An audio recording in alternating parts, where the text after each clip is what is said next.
pada abang Ramadan. InsyaAllah, jadi pada malam ini suka saya cerita sedikit biodata ceramah kita pada malam ini. Nama diberi Ustaz saya Muhammad Nur Hisham bin Tuan Padang Kami Terus, seorang pendakwah Islam. Beliau pernah dipilih sebagai mursyid mentor kepada peserta rancangan Imam Muda terbitan di Sarawak Oasis. Kalau tuan-tuan dan puan ingat, lepas kita ada jumpa Imam Muda Syah kan, itu peserta dia. Pada bulan ini kita jumpa pula mentornya, iaitu gurunya. Beliau pernah dipilih sebagai ikon dakwah bagi Yayasan Dakwah Islamiyah Malaysia Yatim untuk 2 tahun berturut-turut pada tahun 2020. Jadi tanpa buang masa, saya jemput kepada Al-Fadhil Ustaz Said Muhammad Hisham Kami Terus untuk memberikan ceramah pada malam ini. Tafadhal mashkuran wa majmu'ah.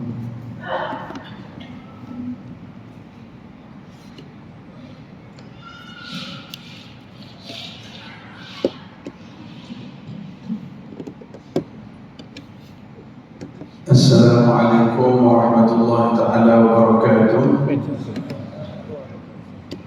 Alhamdulillahi rabbil alamin, wassalatu wassalamu ala asyrafil anbiya'i wal mursalin wa ala alihi wa sahbihi ajma'in.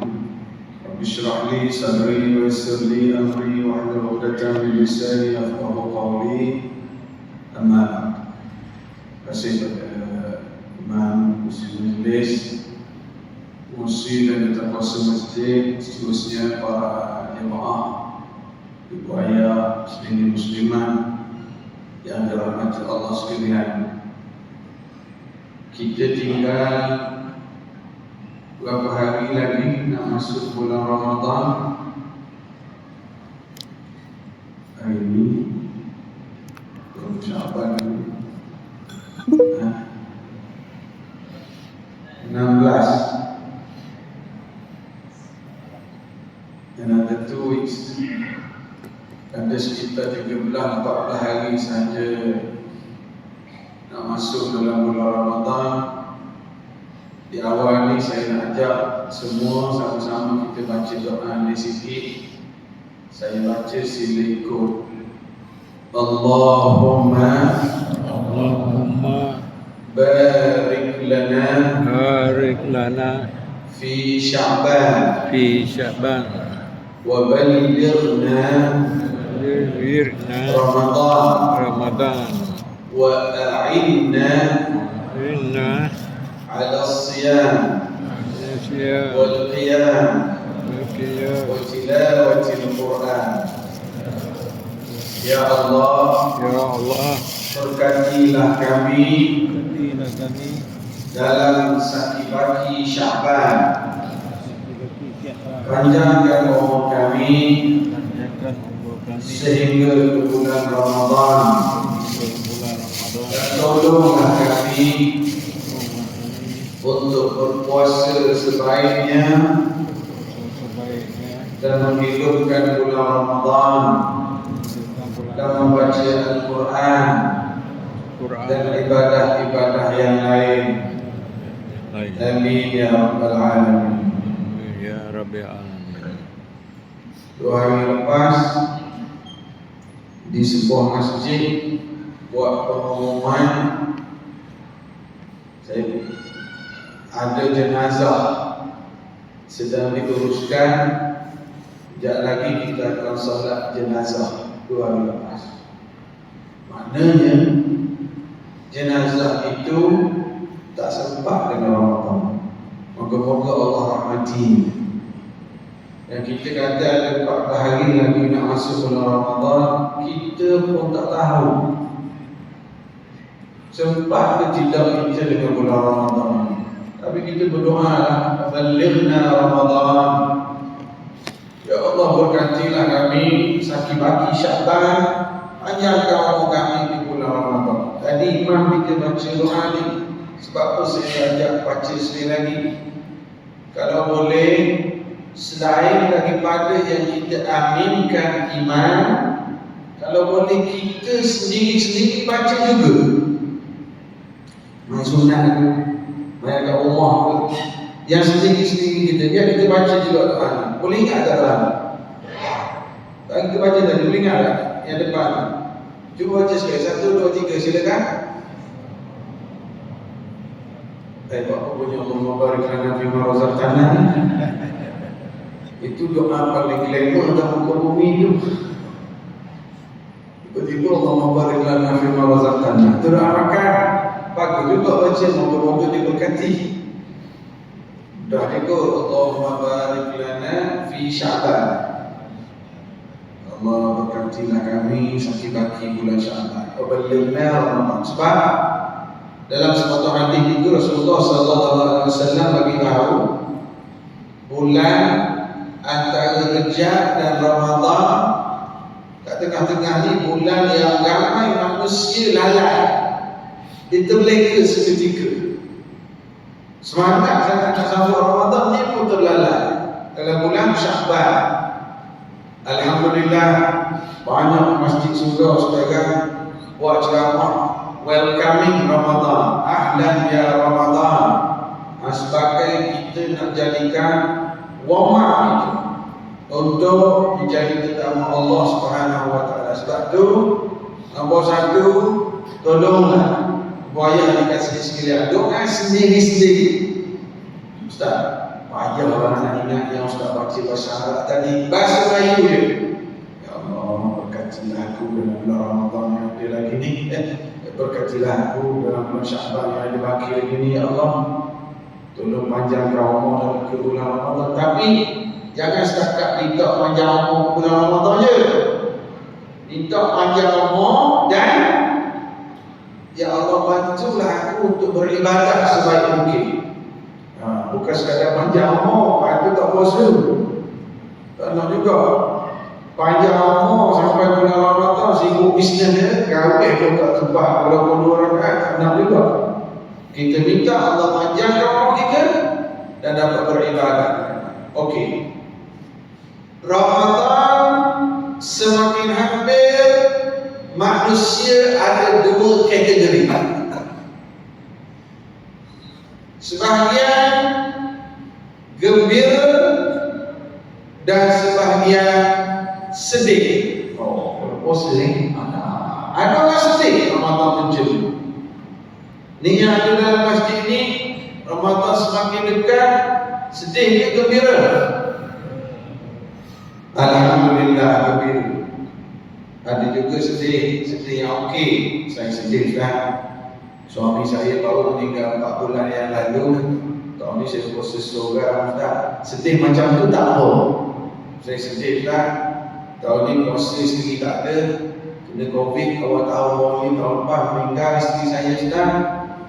Puasa seorang tahun ni sedih macam ni tak? Sedih Ustaz, mak ayah tak ada dah, tahun lepas balik raya ada lagi, tahun ni 2 dah tak ada Ustaz. Sedih macam tu tak apa. Tapi maksud saya, ada orang yang sedih dengan kehadiran Ramadan. Sebab apa sedih? Golongan mana yang sedih ni? Ahli maksiat. Ahli maksiat dia jadi tak excited dengan Ramadan. Kalau Muslim tak boleh pergi karaoke lah sebulan, tak boleh joget lah sebulan. Sebelum masuk Ramadan sehari tu joget lagi. Masuk Ramadan tak boleh joget lagi. Ahli maksiat dia tak seronok dengan kehadiran Ramadan. Ya, saya bagi tahun lepas itu tender 2 million, tahun ni 5 million, takkan tak ada duit raya mah. Bagilah 20k. Tapi jangan bagi sekarang tahu, bulan Ramadan tak baik, rasuah dia bagi lepas raya nanti. Dia ahli maksiat masuk bulan Ramadan, nampak kau boleh tak beli? Aku tak beli nombor bulan puasa tunggu bayar. Ada juga satu nombor besar, satu nombor kecil.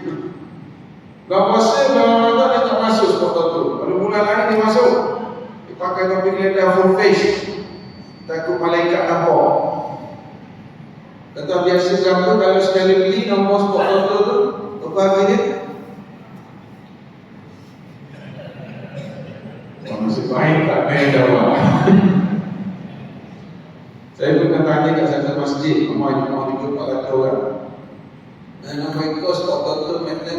Sekali beli berapa harga? Tu bila jawab. Jangan tu bila tahu harga. Tak ada ustaz kawan saya. Belah muslim tak beli nama, belum hari belum beli. Apa? Kemarin minum baik kau belah muslim dosa. Ya, ahli maksiat kedatangan Ramadan dia tak happy. Belah muslim kita tak dating lah, girlfriend cakap. Tak nak dating cakap kat boyfriend kata je lah kita tak dating lah, kita cuma buka puasa je sama-sama. Ahli maksiat kehadiran Ramadan itu tak gembira yang kuat. Apa sekarang panggil membawa apa ni?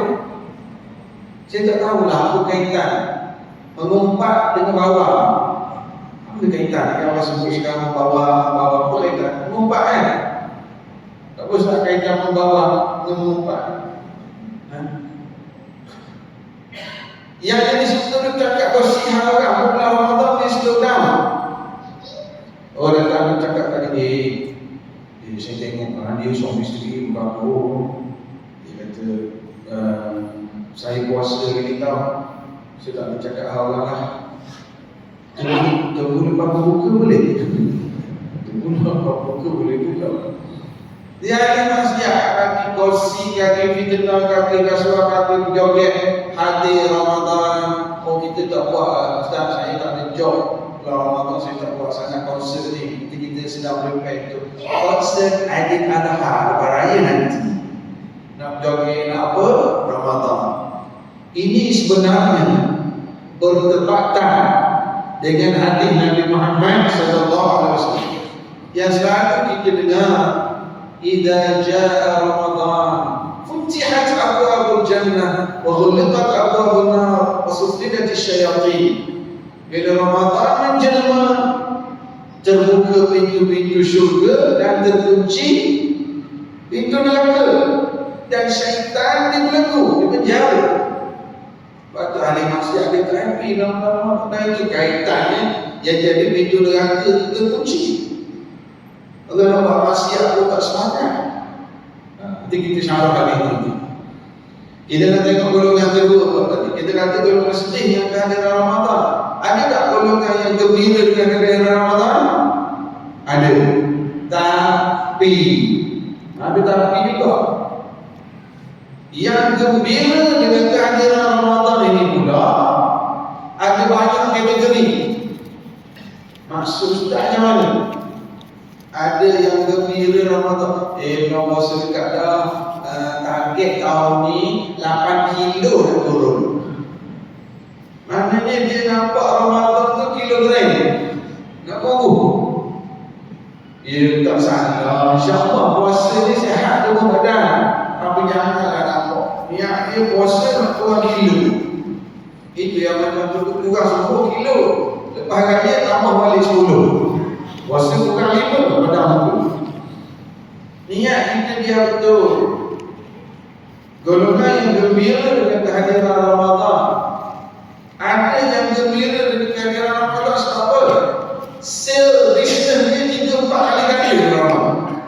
Dia jual air saja, dia jual lagu, dia jual air ni, kuih ni.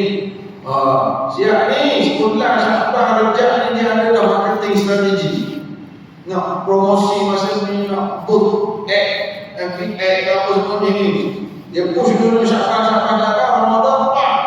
Tahun lepas Ramadan saya jual air bulan biasa untuk 6,000 sebulan, Ramadan 23,000 sah. Digembira Ramadan sebab nak buat bisnes. Dan tahun lepas Ramadan saya jual kurta, jual jubah, jual kopiah, jual air lampah 400,000 net. Tahun ni kita bagi 1 million kan. Silakan bisnes, tak salah. Tak salah. Tapi kalau kita nampak Ramadan bisnes, itu yang kita baiki.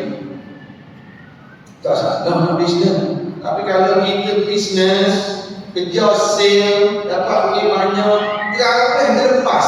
Allah. Bapa awak dapat sale tahun ni 1 million sebulan. Bersih itu. Kalau kos tak apa untuk 1.2 juta. Gawe awak kali sempat malam pertama dengan 2 je. 2 28 rakaat. Tak mati Masya Allah. Sekali lagi saya sebut, tak salah bisnes bulan Ramadan. Sila saya pun bisnes. Tak lah, kecil-kecil lah. Buat juga bisnes. Kecil-kecil lah. Jangan bisnes. Tapi kalau kita nampak Ramadan, bisnes.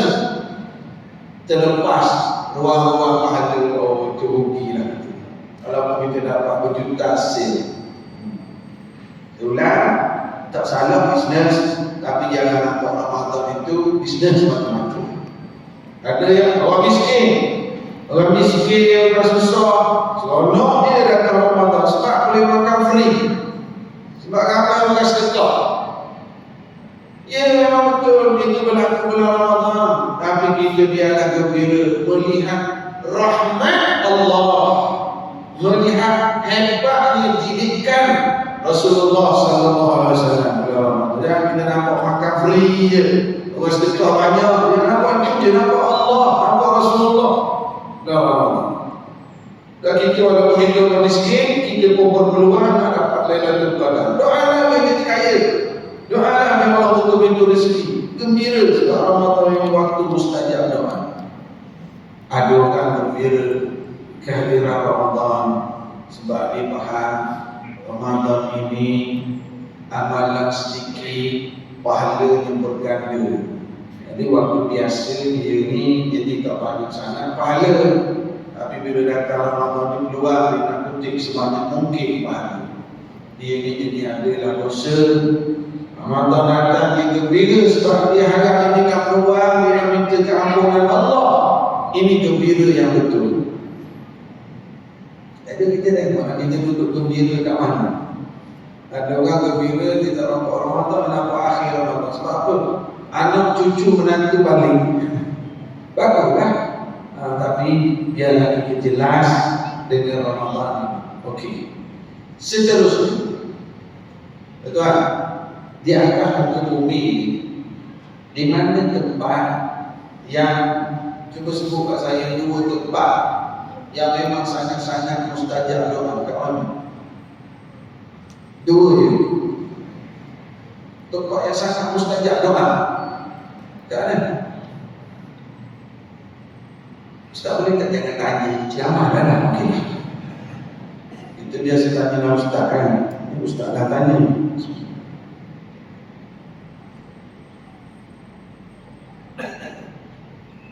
Dua tempat yang mustajab, paling mustajab dalam dunia ni. Tak tahu, Mekah, Madinah. Itulah tempat paling mustajab akan muka bumi ini. Mekah, Madinah. Ibadat yang paling hebat, penghapusan dosa umrah ataupun haji. Saya nak tanya kepada dalam masjid ini, siapa boleh pergi Mekah, Madinah tiap-tiap tahun? Ustaz yang cerita tiap-tiap tahun, yang tak pernah pergi lagi pun. Moga-moga Allah Ta'ala pilih untuk sampai menjadi tetamu insyaAllah. Yang sedang buat rayuan pergi haji, moga-moga Allah pilih untuk buat haji insyaAllah. Yang belum naik nama lagi, moga-moga Allah pilih untuk pergi buat haji dalam keadaan masih sihat. Okey, tapi ada orang yang Allah bagi rezeki dia boleh pergi tiap-tiap tahun. Dia kerja travel, jadi motoway, pilot, ataupun dia orang kaya. Ada orang kaya tapi tak dia nak pergi sebab tak sihat. Duit banyak dah. Ada orang gaji besar tapi tak ada masa cuti, tak dapat. Tak apalah. Okey. Saya nak bagi tahu Mekah Madinah ni tempat mustajab doa. Tadi sebahagian pada bila-bila dengar Mekah Madinah, Allah Ta'ala saya minta bila boleh sampai. Itu tempat mustajab. Oleh kerana tak semua kita dapat pergi ke tempat mustajab, maka Allah bagi apa? Tempat lawan dia masa mustajab, Ramadan. Sekali lagi, tak semua kita selalu mampu pergi ke tempat mustajab, maka Allah bagi masa mustajab, iaitu Ramadan. Orang kaya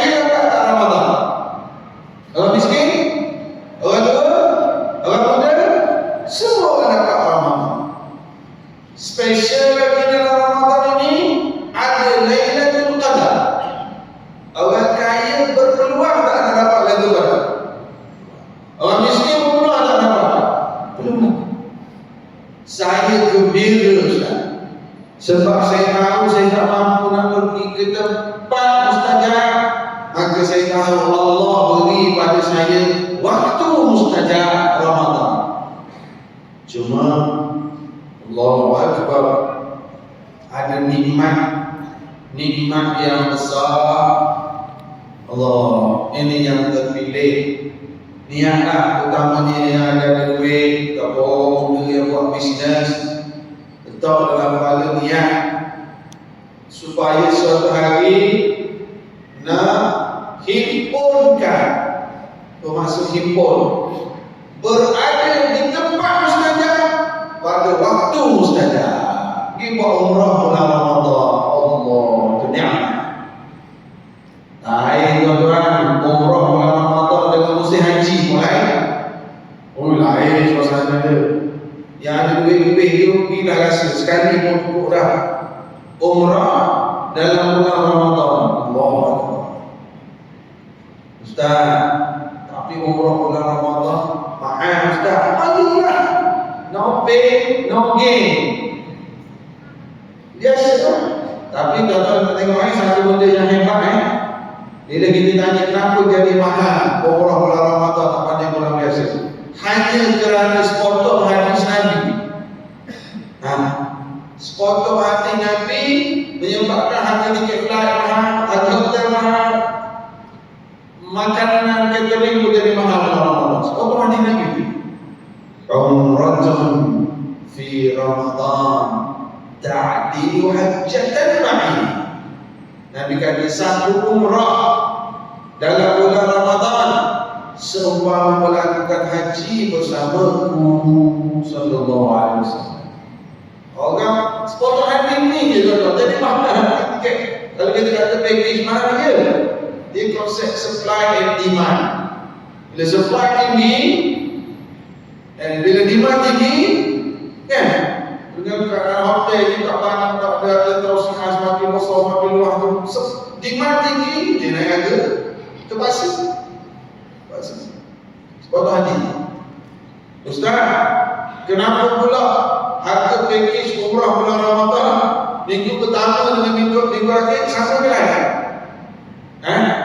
Lain. Tak tahu lagi hadis Nabi.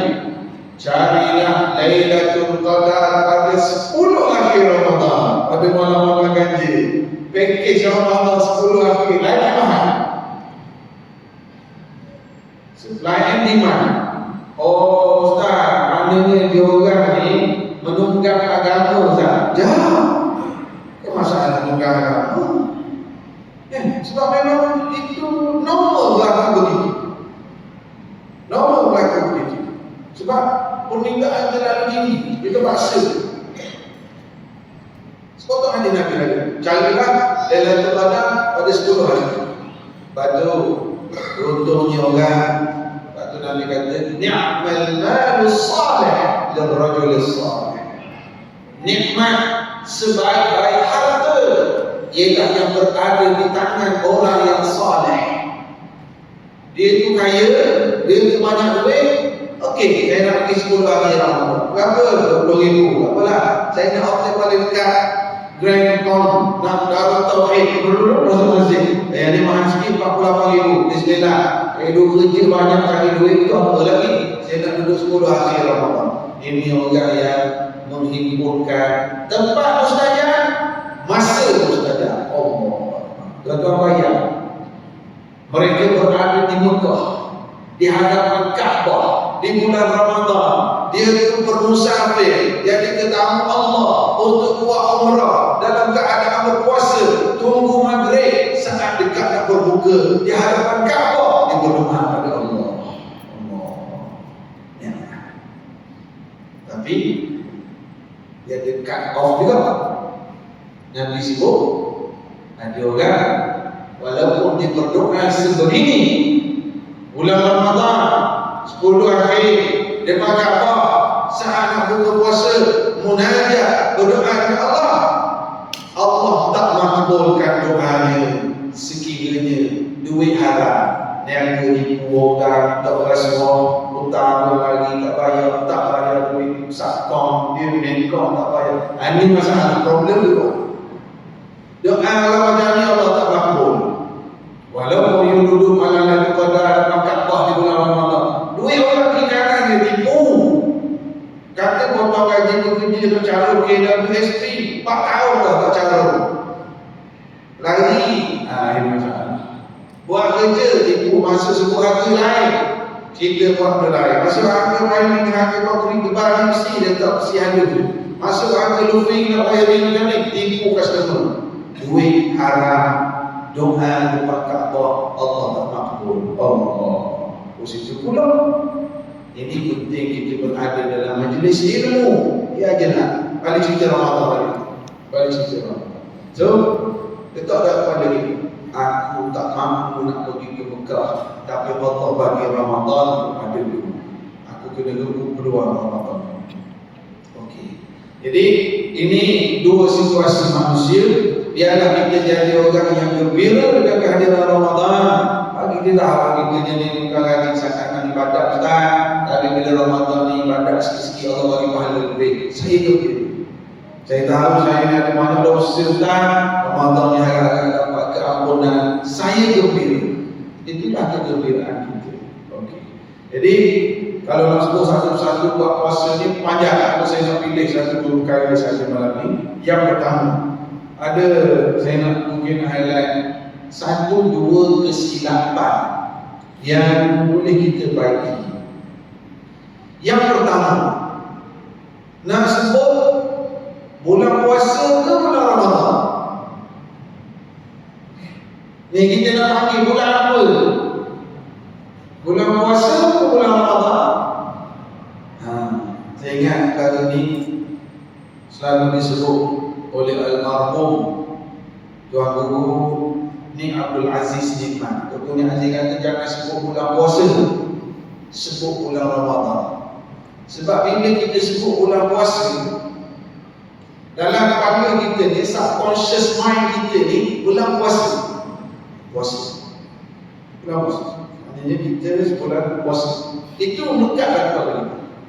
Tapi kalau kita sebut bulan Ramadan, maka puasa ada, tarawih ada, sahur ada, tadarus ada, infak ada, iftar ada, baca Quran ada, zikir ada, doa ada. Ramadan. Bahkan bulan Ramadan adalah istilah Al-Quran. Istilah Quran. Syahrul Ramadan alladzi unzila fihi al-Quran. Allah tak sebut syahrul siyam dan tak sebut bulan puasa. Tapi Allah sebut bulan Ramadan. Bulan Ramadan. Jadi syahrul Ramadan kita sebutlah bulan Ramadan. Allah Ustaz, kalau itu selama ni saya sebut bulan puasa tu berdosa ke saya? Tak berdosa, tak berdosa. Tapi kita sebutlah istilah yang istilah Quran. Macam tuan-tuan dulu sebut bunga, faedah, kan masuk okey. Profit rate, cuba sebut riba. Allah, itu jadi haram. Nah, istilah tu. Cuba sebut beli kopi, beli raya, cuba sebut rasuah. Kan beza. Sebut kadang-kadang disebut hubungan luar nikah, sopan murid. Cuba sebut berzina. Tengok istilah kan, dia nak liberalisekan istilah. Ada seorang makcik, saya sebut nak kuliah sikit di malam, kita tahu saya Ustaz, kasarnya Ustaz sebut babi. Saya sebut babi dalam masjid. Saya sebutlah khinzir. Saya kata, cik, saya ni kalau sebut khinzir, saya rasa macam tak berapa babi.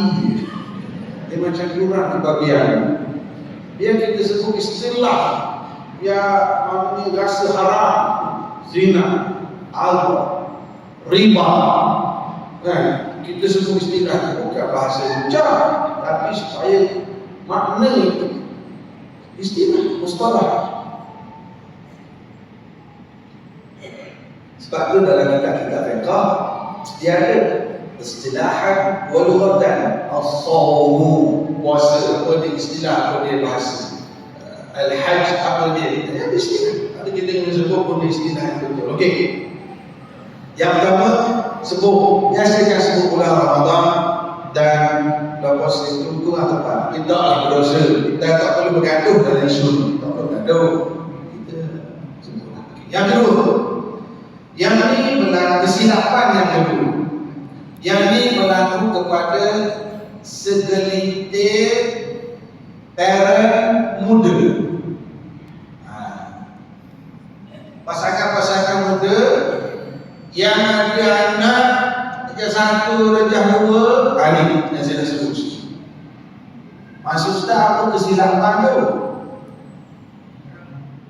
Dia bersungguh melatih anak puasa, tapi tak bersungguh melatih anak apa? Solat. Anak dia yang 6 tahun, darjah 1 siap dapat hadiah. Okey, kalau puasa sehari dapat RM1. Apa RM1? RM1 sehari ada 1, sehari RM1. RM2 je. Berapa tu? Berapa ni Zat? 5 kan? 5 kali 30 hari buat 1,5. Bagi RM10. Tapi yang sehari RM10, sehari RM5 ni untuk yang 6 tahun, jangan yang 26 tahun. Boleh tak nak laki bagi duit dengan anak kecil? Boleh, tak apa. Dan 6 tahun, 2 tahun, kita nak suruh dia feel, dia rasa puasa. Tapi ada tak pengeras tu? Boleh tak salah. Cuma yang saya nak beritahu sedikit kesilapan tadi, ialah dia bersungguh latih puasa, tapi tak bersungguh latih solat. Kalau dia tak sekolah Sabtu Ahad, dia kejut anak dia bangun sahur. Oh, kalau budak-budak makan sahur banyak. Oh, makan baju tidur. Subuh, itu amal. Dan itu mak ayah pun, jalan dia makan sahur dah. Tidur juga sebenarnya subuh. Kalau hari sekolah, anak jam 4 dan 3, balik sekolah pukul 4, 4:30 letih, kakak, tak tidur. Balik. Tidur, bangun pukul 6, 4:45, okey, mandi, dia tunggu maghrib, pukul. Asal tak sebenarnya? Jadi dia bersungguh melatih anak-anak puasa, tapi tak sungguh latih anak solat. Begini, dalam hadis Nabi Muhammad SAW, yang Nabi Muhammad sebut verbal, yang sebut jelas. Nabi sebut muru auladakum bis salat wa hum abna'u 7 sinin wadribuhum 'alaiha wa hum abna'u 10. Perintahkan anak-anak kamu salat ketika berusia, dan sebut anak ayah berapa? 7 ke 17? 7 kena suruh semayang dah. Umur 10 tak semayang kena pukul. Jangan ambil kayu golf, mana pukul nak display kali 10. Jadi Nabi kata suruh anak-anak semayang ketika umur 7. Oh, para ulama pun kiaskan. Kias. Oh, suruh berlatih semayang umur 7 tahun okey, kita kiaskan, latihlah juga puasa. Kias. Yang jadi masalah problem, kita semangat yang kias. Yang asal kita tak fokus betul. Siang dia nak tidur Ustaz. Dan hari biasa sekolah, hari ni Sabtu Ahad, jalan dia tidur dulu lepas sambung. Tak main semua. Sama. Sebab dia ada. Ini tu anak tengok result. Dia tengok result. Utamakan puasa dengan utamakan solat. Result ni macam ni. Tuan-tuan sendiri jadi saksi. Pernah jumpa tak? Dalam bulan Ramadan, ada orang yang puasa, dia tinggal solat. Ada? Dia puasa tapi dia tinggal solat. Ada? Siapa biasa buat? Cuba angkat tangan. Tak pernah. Ada. Dia puasa tapi tinggal sembahyang. Tapi insya-Allah orang yang jenis jaga solat, dia tak akan tinggal puasa. Orang yang jaga solat, dia tak tinggal puasa. Tapi ada orang puasa tinggal solat. Sebab tu kita kaedah, kita jaga latih anak-anak jaga solat, insya-Allah dia membesar, dia akan jaga puasa. Jadi ini bagian yang sangat penting. Bagus latih puasa. Ada nak boleh? Azan. Nak buka puasa tu.